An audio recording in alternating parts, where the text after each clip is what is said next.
Bienvenue dans le journal télévisé de la mi-journée. Bonjour à tous. Pour commencer, les titres. En Côte d'Ivoire, les audiences du président de la République, Alassane Ouattara, s'est entretenu hier avec Mahama Saleh Anadif, nouveau représentant spécial du secrétaire général des Nations Unies pour l'Afrique de l'Ouest et le Sahel. Au centre des entretiens, la lutte contre le terrorisme. Toujours en Côte d'Ivoire, la reprise demain, mercredi 16 juin, du sujet de physique-chimie comptant pour le brevet d'études du premier cycle session 2021. La raison, des erreurs ont été constatées hier lors de la composition de cette épreuve.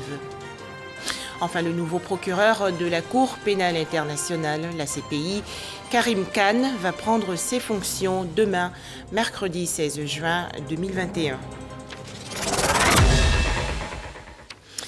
En Côte d'Ivoire, le président de la République, Alassane Ouattara, a procédé hier à la signature de 2 décrets de nomination. Le premier au titre de la présidence de la République et le second au titre du comité d'organisation de la Coupe d'Afrique des Nations 2023. Communiqué de la présidence de la République.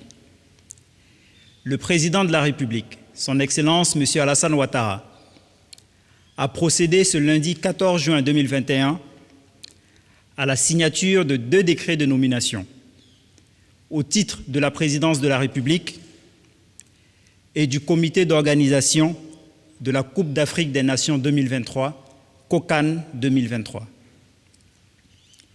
Au titre de la présidence de la République, M.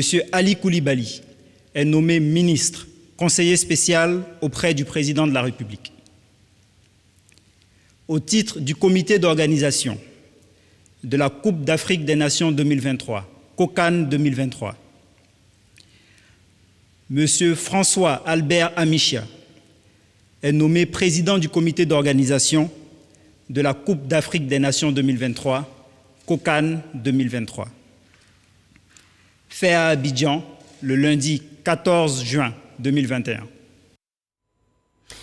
Les audiences donc du président de la République de Côte d'Ivoire, Alassane Ouattara, s'est entretenu hier au palais présidentiel avec Mahama Saleh Anadif, le nouveau représentant spécial du secrétaire général des Nations Unies pour l'Afrique de l'Ouest et le Sahel.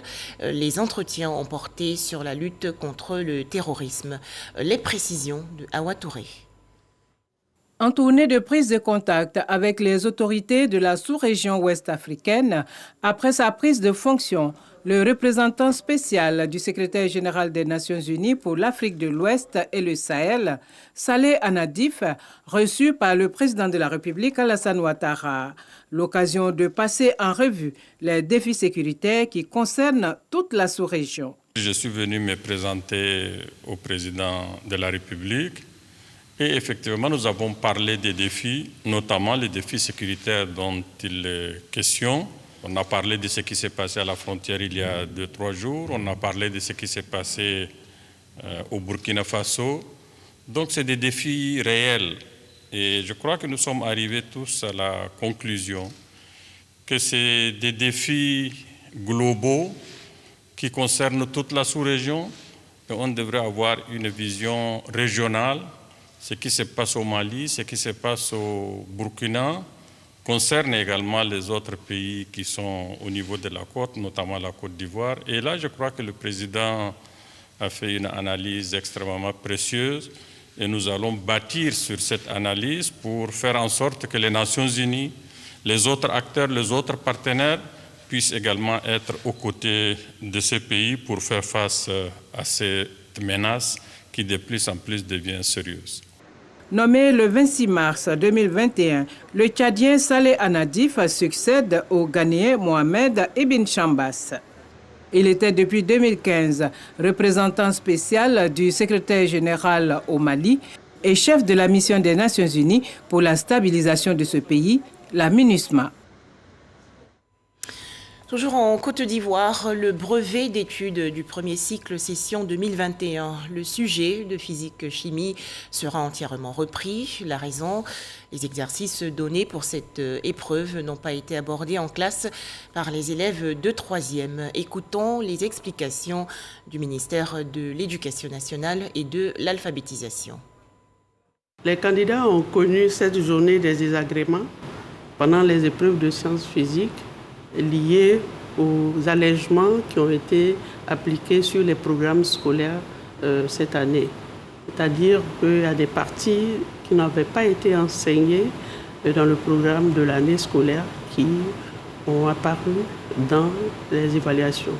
Pour cela, Madame le ministre qui tient à la qualité nous a instruit de venir rassurer d'abord les candidats, leurs parents et la communauté éducative pour une reprise de cette épreuve de sciences physiques selon le programme que je vais décliner. Mardi après-midi, nous avons déplacé les épreuves d'art plastique et de musique qui sont des matières facultatives de 16h à 18h. Et mercredi 16 juin, de 7h45 à 9h45, l'histoire-géographie aura lieu normalement. De 10h à 12h, langue vivante 2, normalement. Maintenant, l'après-midi, nous allons reprendre avec les DHC de 13h30 à 15h30. Et puis ensuite, de 15h45 à 17h45, ce sera la reprise de l'épreuve de sciences physiques. Je voulais vraiment encore rassurer les candidats pour dire que les évaluations certificatives sont de qualité et sont équitables et qu'ils ne devaient pas craindre une injustice quelconque. Un tout autre sujet à présent, peut-être un retour de la location-vente de maisons en Côte d'Ivoire. Les acteurs du secteur plaident en tout cas pour une accentuation de cette formule de transfert de propriété immobilière. Les promoteurs immobiliers vont échanger sur cette question lors de la 3e édition du Forum international du logement social économique standing du 16 au 18 juin prochain à Abidjan. Cheikh Koné. Pour sa 3e édition, le Forum international du logement social économique et standing, FILOS, veut innover, en croit ses promoteurs. Au cœur des débats, la question du mécanisme de location-vente pour permettre à un plus grand nombre d'Ivoiriens de bénéficier d'un logement. Un logement social, c'est permettre à quelqu'un qui n'a pas la capacité de loger dans le privé et qui n'a pas les moyens et qui n'a souvent même pas les moyens de se nourrir, d'acquérir un logement. D'où la nécessité de mettre en place le mécanisme de location-vente.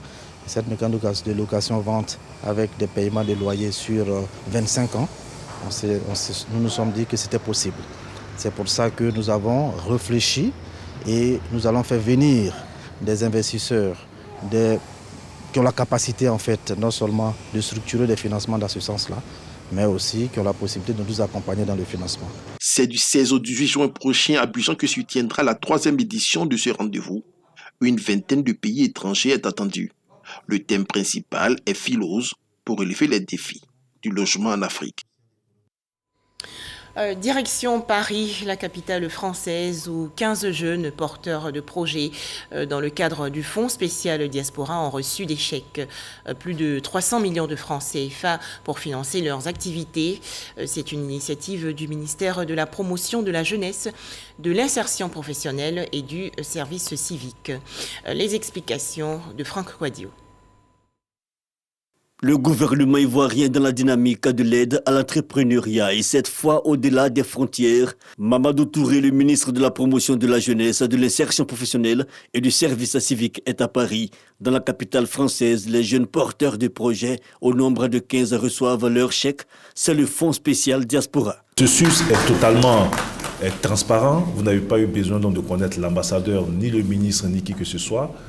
Nous avons décidé de débloquer 1,5 milliard de francs CFA pour la phase pilote. Et pour ce jour, c'est un peu plus de 300 millions de francs CFA, à peu près 500 000 euros qui ont été donc donnés donc aux récipiendaires. Et j'espère que vous ferez bon usage donc, des ressources qui ont été mises à votre disposition. Et la bonne conduite de vos projets, la réussite donc, de vos projets devrait permettre donc, le remboursement donc, de ces prêts afin de permettre à d'autres jeunes de la diaspora d'aussi bénéficier donc, de ces fonds. Un projet pilote qui a enregistré plus de 100 candidatures. La particularité, c'est que ces projets jeunes ont pour champ de réalisation la Côte d'Ivoire et devront générer près de 89 emplois. Des bénéficiaires donc heureux. Très ravis parce que nous, les membres de la diaspora, on est toujours en attente d'un retour de notre pays d'origine pour pouvoir apporter notre savoir-faire dans le pays où tout a commencé. Je suis surtout contente pour ces dames qui attendent que j'arrive à Dioko pour pouvoir reprendre les activités parce que je tiens à vous rappeler que nous étions déjà en fonction et c'est le Covid qui nous a forcé la main à fermer et c'est pour la reprise que nous avons demandé ce fonds-là à l'emploi jeune. J'ai eu l'information sur Internet, j'ai souscrit directement sur Internet, j'ai postulé sur Internet et j'ai été contacté pour passer les entrevues devant le comité. Je suis passé devant deux comités avant d'avoir mon financement. Autre activité importante à ce jour, une signature de convention avec le Conseil présidentiel pour l'Afrique porté par le gouvernement français. Un partenariat jugé stratégique. C'est vrai que nous mobilisons donc les jeunes de la diaspora pour venir investir. Mais on doit reconnaître que nous n'avons pas forcément ici les équipes nécessaires pour vous encadrer, pour vous suivre et faire en sorte que vos projets soient les meilleurs projets. Eh bien, avec donc ce partenariat, toute l'expertise ici donc, sera mobilisée pour aider tous ces jeunes de la diaspora qui veulent donc investir dans leur pays. Rappelons que ce financement octroyé par l'État ivoirien aux entrepreneurs de la diaspora va de 5 à 20 millions de francs CFA pour les projets individuels ou collectifs et de 20 à 50 millions de francs CFA pour les projets structurants. Ce programme vise la formation et l'insertion socio-économique des adolescentes et jeunes femmes en situation difficile. Le projet Girl Power, mis en œuvre par l'Office du service civique et le Fonds des Nations Unies pour l'enfance, a été présenté il y a quelques jours au grand public lors d'une conférence de presse. Pour en parler, Eugène Atoubé. Face aux journalistes et hommes de médias, l'Office du service civique national présente l'intérêt et l'enjeu de son projet baptisé Girl Power. Mamadou Touré, directeur général de cette structure sous tutelle du ministère de la Promotion de la Jeunesse, de l'Insertion professionnelle et du service civique, et Amara Koulibaly, coordonnateur du projet Girl Power, indiquent que les bénéficiaires sont les adolescentes et jeunes femmes des districts d'Abidjan et San Pedro. Elles seront formées dans un centre d'action civique puis insérées dans le tissu socio-économique. L'idée, c'est de valoriser la jeune fille qui est en difficulté pour l'aider à s'insérer dans le tissu socio-économique. Mais avant cela, il faut l'aider à sortir de la vulnérabilité. Des entreprises privées, des entreprises citoyennes ont décidé de nous accompagner dans ce dispositif pour que toutes les jeunes filles aient au moins un stage et en plus même du stage, s'engager à nous accompagner dans leur prise en charge financière. 300 jeunes filles vulnérables, déscolarisées, sans emploi et sans formation, de 16 à 24 ans, sont visées par le projet Girl Power. Elles sont toutes issues des quartiers précaires de Yopougon, Abobo, Koumassi et San Pedro et réparties en 3 groupes de 100. Ce dispositif qui devait couvrir Abidjan et San Pedro s'est étendu pour prendre en charge quelques filles venant de Boundiali. Dans quelques jours, nous allons lancer le processus de recrutement d'une seconde cohorte qui va encore rentrer sur le centre pour faire le même parcours que les autres jeunes filles, sortir, et ensuite une troisième vague va rentrer. Les filles du premier groupe ou première cohorte ont débuté leur formation qualifiante en janvier 2021 après 2 mois de formation civique et citoyenne au centre de service civique de Ganguéréni dans le département de Boundiali. Rappelons que même vaccinés, continuons d'appliquer consciencieusement les gestes barrières contre le coronavirus.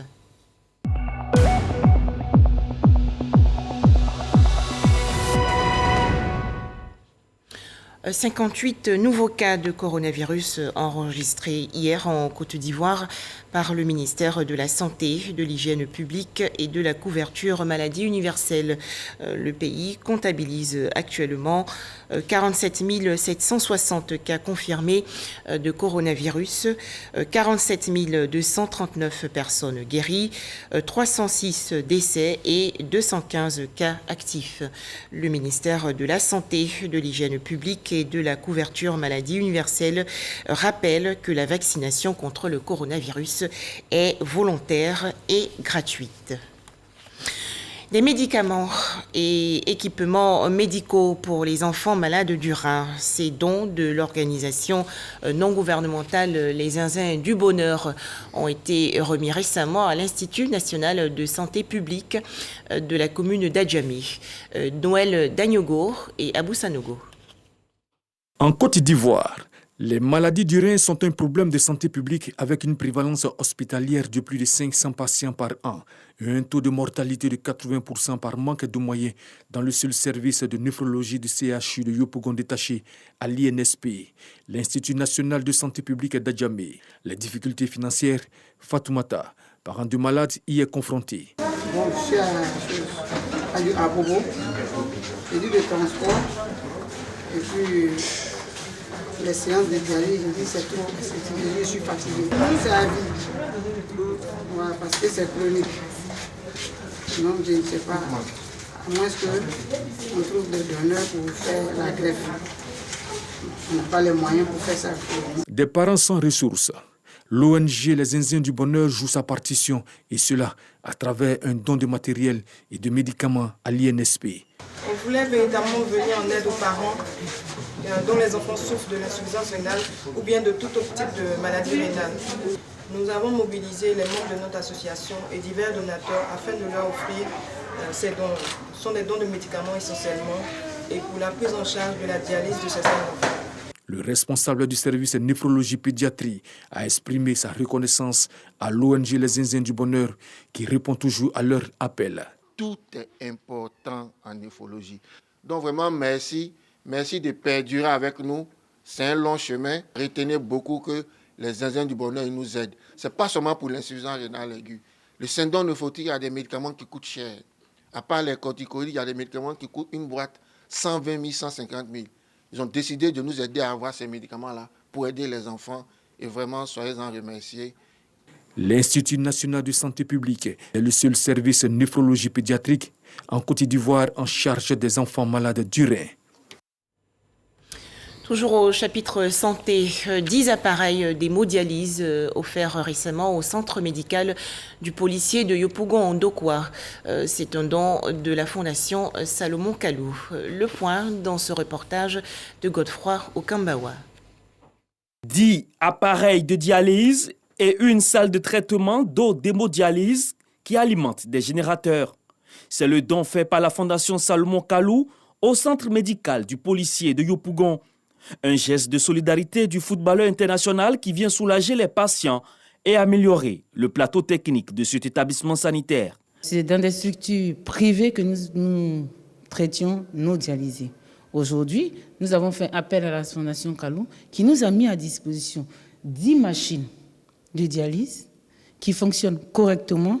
C'est un ouf de soulagement pour nos dialysés. Pour le donateur qui n'est pas à son premier geste, il s'agit de donner une seconde chance de vie à ceux qui souffrent des maladies liées aux reins.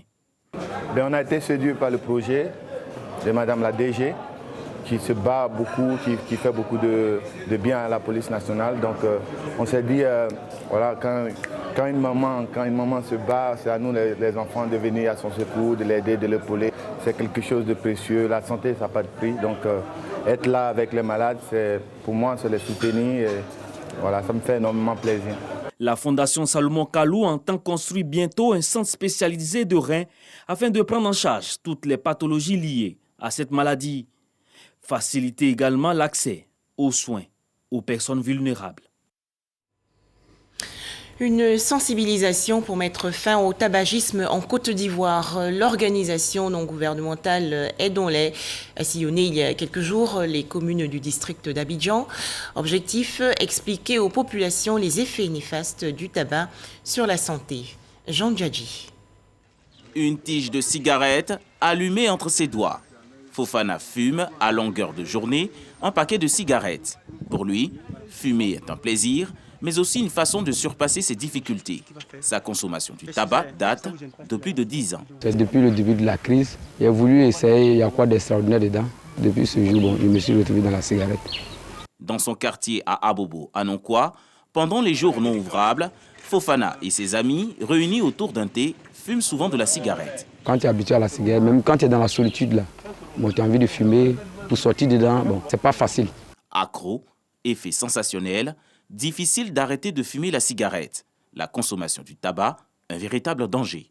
Le tabagisme est à la base de plusieurs maladies, telles que les maladies cardiovasculaires, l'hypertension, le diabète et d'autres maladies. Celui qui est dans la drogue, aujourd'hui, il se met dans tous ses états. Il peut frapper, il peut faire tout ce qu'il veut. Pour mener une bonne politique de lutte contre la consommation du tabac, l'ONG Aidons-les adopte des stratégies. Nous sommes prêts à aller vers eux pour les sensibiliser, pour leur dire non à l'alcool, non à la drogue. Je guéris plusieurs personnes qui sont dans la drogue, dans la cigarette. Dès que vous arrivez, puis je vous donne le médicament. Ce médicament est bien testé. Une fois que tu as pris net, ça enlève le plaisir directement dans ta bouche.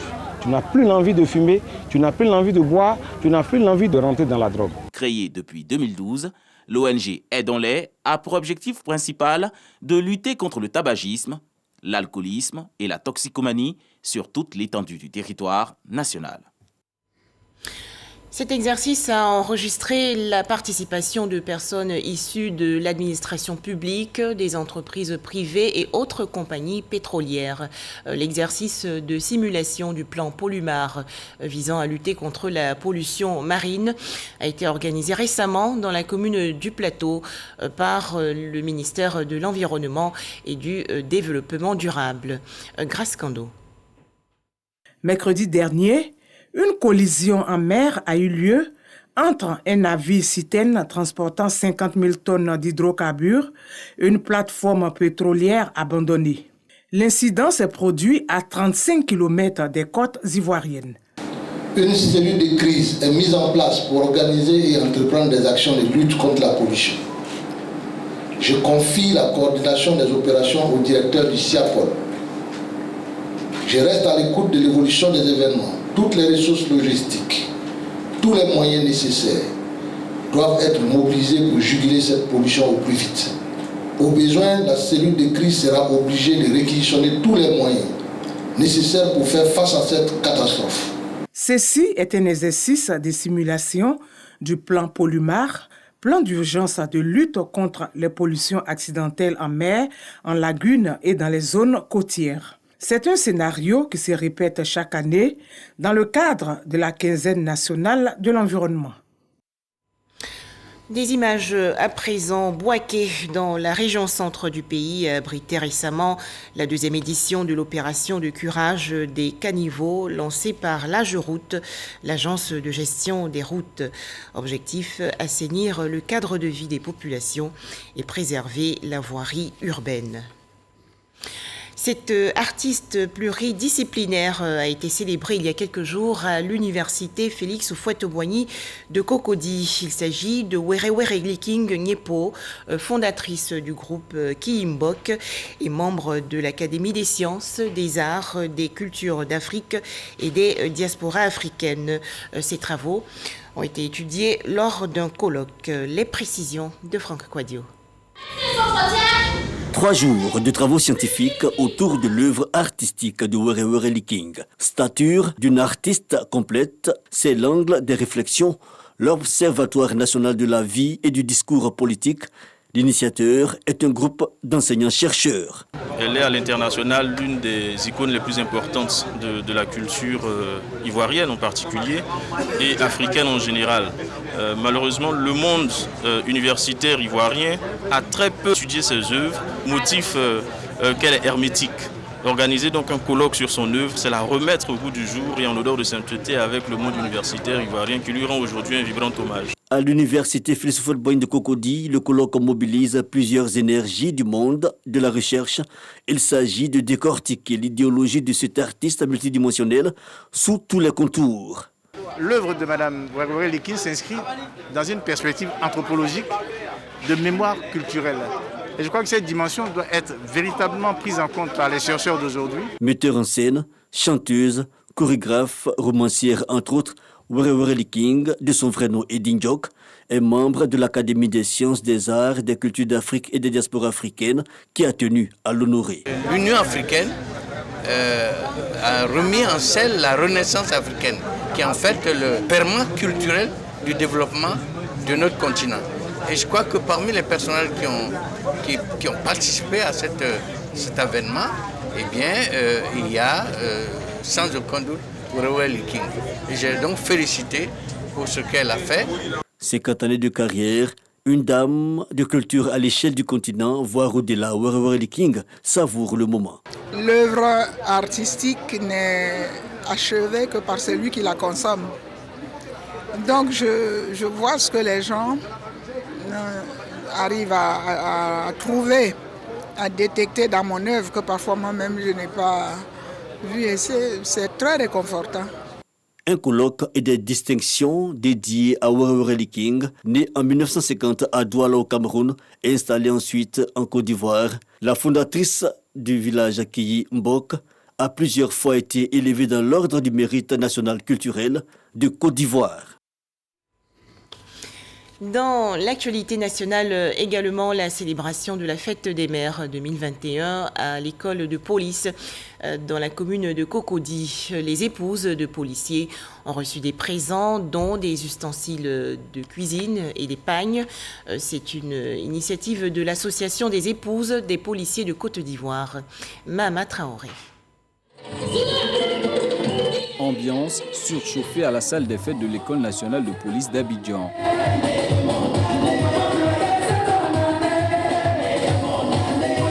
Nous sommes à la 7e édition de la fête des mères célébrée à l'école nationale de police d'Abidjan, aux côtés de leurs époux policiers dont la mission est de veiller à la sécurité des personnes et des biens. Cette célébration de la fête des mères est une occasion pour ces femmes de se récréer. Il faut dire qu'à l'intérieur, c'est toujours pas facile. Hein. Mais quand nous sommes conviés comme ça à une grande cérémonie, surtout à l'école de police, vraiment ça fait chaud au cœur. Nous sommes vraiment heureuses. C'est une joie pour nous. Les femmes sont dedans. On est venus, on a pris le quart de 5 heures. On a tout fait pour être là. Par la grâce de Dieu, on est arrivé sain et sauf. Nous remercions Dieu. Que Dieu fasse que l'année prochaine, on ait la santé encore pour venir fêter encore avec nos sœurs d'Abidjan. À l'initiative de l'Association des épouses des policiers de Côte d'Ivoire, l'édition 2021 de cette célébration a eu pour marraine l'épouse du ministre de l'Intérieur et de la Sécurité. Ami Diomandé a exhorté ces femmes à demeurer des soutiens indéfectibles pour leur mari. La présidente de l'association a exprimé sa joie d'œuvrer à la consolidation des liens entre les épouses de policiers. Mes remerciements vont à l'endroit de l'Éternel, le Dieu Tout-Puissant, qui a permis que ce jour soit un jour agréable pour toutes les mamans du monde, particulièrement les épouses de policiers de Côte d'Ivoire. C'est une première, grâce à notre dynamique marraine. Pour manifester leur reconnaissance à la marraine, un portrait lui a été offert par l'association. Ces femmes ont reçu des cadeaux composés d'ustensiles de cuisine et de pagnes. Plusieurs épouses de généraux de la gendarmerie et des forces armées ont marqué leur soutien à leurs sœurs de la police. Enfin, en République démocratique du Congo, la visite du président Félix Tshisekedi aux sinistrés de la ville de Goma après l'éruption du volcan Nyiragongo. Là, aux Pays-Bas, le nouveau procureur de la Cour pénale internationale, Karim Khan, va prendre fonction demain, mercredi 16 juin 2021. Enfin, en Afghanistan, 4 vaccinateurs anti-polio tués et 4 autres blessés dans une série d'attaques ce matin dans l'est du pays. Les explications de Alexis Ouedraogo.